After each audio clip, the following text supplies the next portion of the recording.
Boa noite, queridos irmãos. Estamos hoje aqui reunidos, nesta quarta-feira, 30 de março de 2021, para realizar o Evangelho no Lar. Pedimos o auxílio espiritual para que possamos bem entender a lição do dia.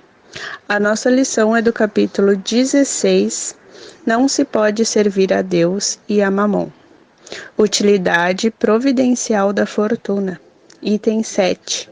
Se a riqueza tivesse de ser um obstáculo absoluto à salvação dos que a possuem, como poderia inferir-se de certas palavras de Jesus ser interpretadas segundo a letra e não segundo a essência? Deus, que a concede, estaria colocando nas mãos de alguns um instrumento de perdição sem recursos, pensamento este que repugna a razão. A riqueza, sem dúvida, é uma prova muito mais arriscada, mais perigosa que a miséria devido às suas atrações, às tentações que traz consigo e à fascinação que exerce. É a excitação suprema do orgulho, do egoísmo e da vida sensual. É o mais poderoso laço que prende o homem à terra e desvia os seus pensamentos do céu. Produz tal vertigem que muitas vezes vê-se aquele que passa da miséria à fortuna escrever rapidamente a sua posição, esquecer os que partilharam com ele e os que o ajudaram, tornando-se egoísta e vaidoso. Mas, do fato da riqueza tornar a estrada difícil, não resulta que se torne impossível e que não possa tornar-se um meio de salvação nas mãos daqueles que se sabe servir-se dela.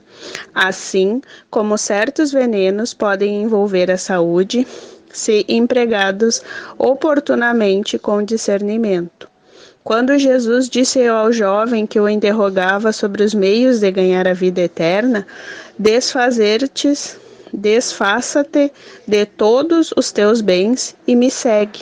Não pretendia lançar um princípio absoluto segundo o qual cada um deve despojar-se do que possui, pois a salvação só se seguiria a este preço. Quis isto, sim, mostrar que o apego aos bens terrestres é um obstáculo à salvação. Com efeito, esse jovem julgava-se quite com a lei, porque tinha observado certos mandamentos e, no entanto, recuou à ideia de abandonar seus bens.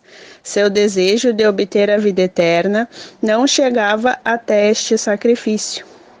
A proposição que lhe fez Jesus era uma prova decisiva para descobrir a profundidade do seu pensamento. Ele podia, sem dúvida, ser um homem honesto e perfeito perante o mundo, não fazer o mal a ninguém, não maldizer o seu próximo, não ser vaidoso nem orgulhoso, honrar seu pai e sua mãe. No entanto, não possuía a verdadeira caridade, pois sua virtude não chegava até a abnegação. Eis o que Jesus quis demonstrar, uma aplicação do princípio. Fora da caridade não há salvação. A consequência de suas palavras, se tomadas na acepção rigorosa, seria a abolição da fortuna, por ser prejudicial à felicidade futura e fonte de muitos males na terra.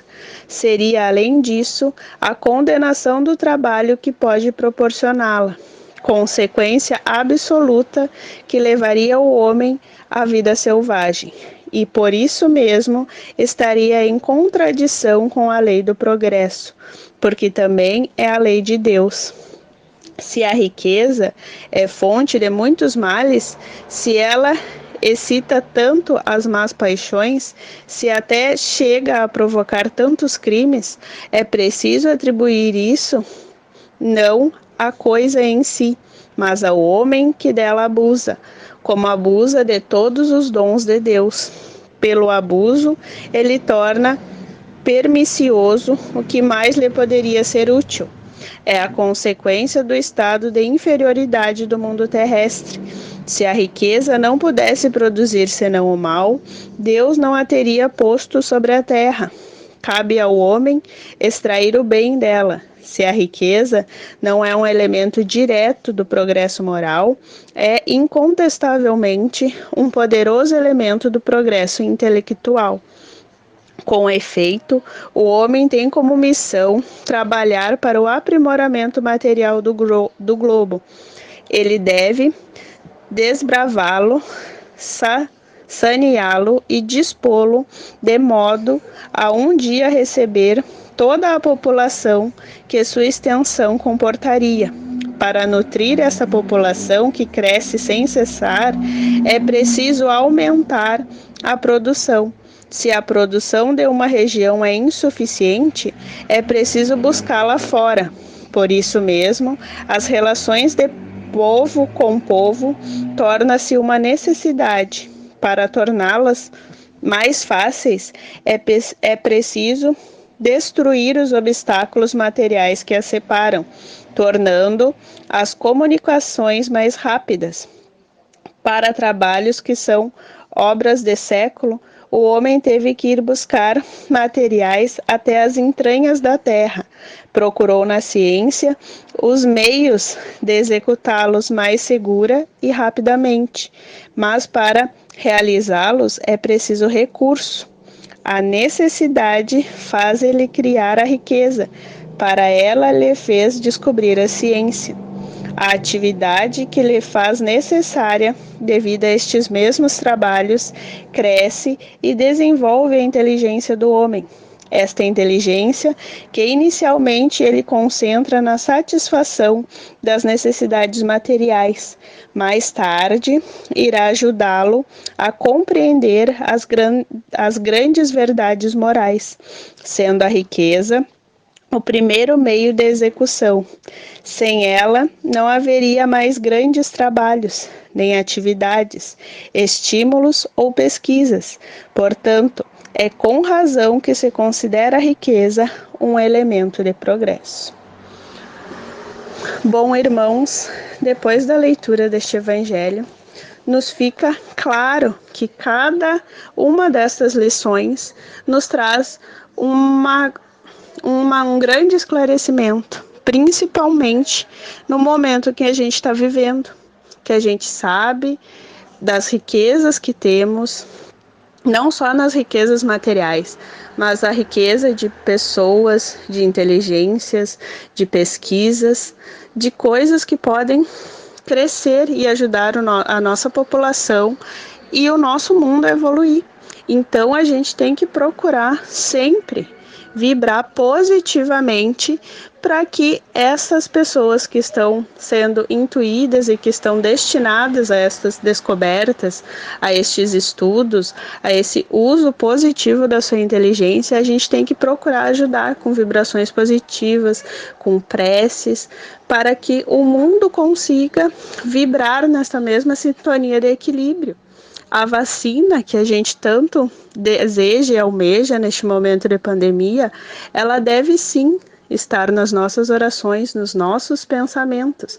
Ela precisa de pessoas e principalmente de energias positivas para que as pessoas façam um bom uso, para que os nossos governantes façam um bom uso dessa riqueza material para o bem da população, para o crescimento da população, para o mundo voltar ao normal, não para o mundo evoluir, para a gente saber que todos os bens que temos na Terra, tanto morais, espirituais, materiais, eles precisam estar em sintonia para o nosso crescimento.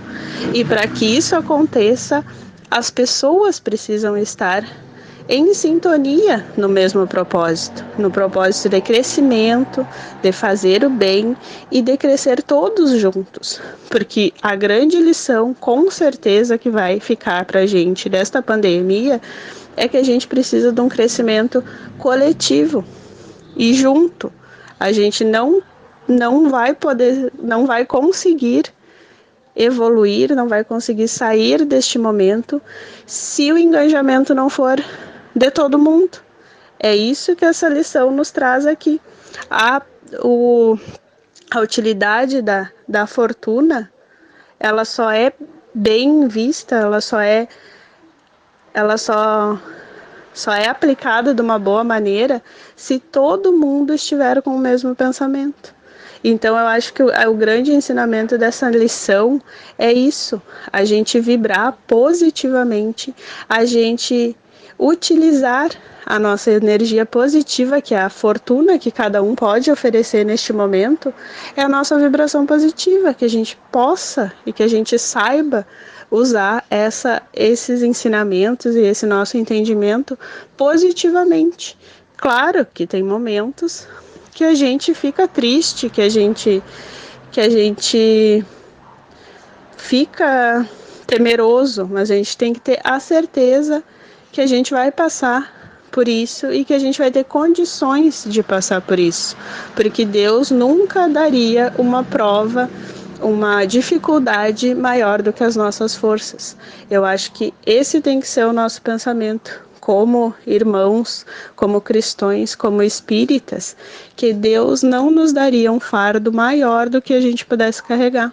Então a gente tem que se manter em prece, equilibrados, com um pensamento positivo, que isso vai passar. Essa é a nossa grande lição. Então, irmãos, eu peço que todos estejam vibrando em oração neste momento por todas as pessoas que necessitam de prece, de auxílio, de uma faísca de amor, de equilíbrio, porque o mundo precisa hoje de amor, fé e equilíbrio.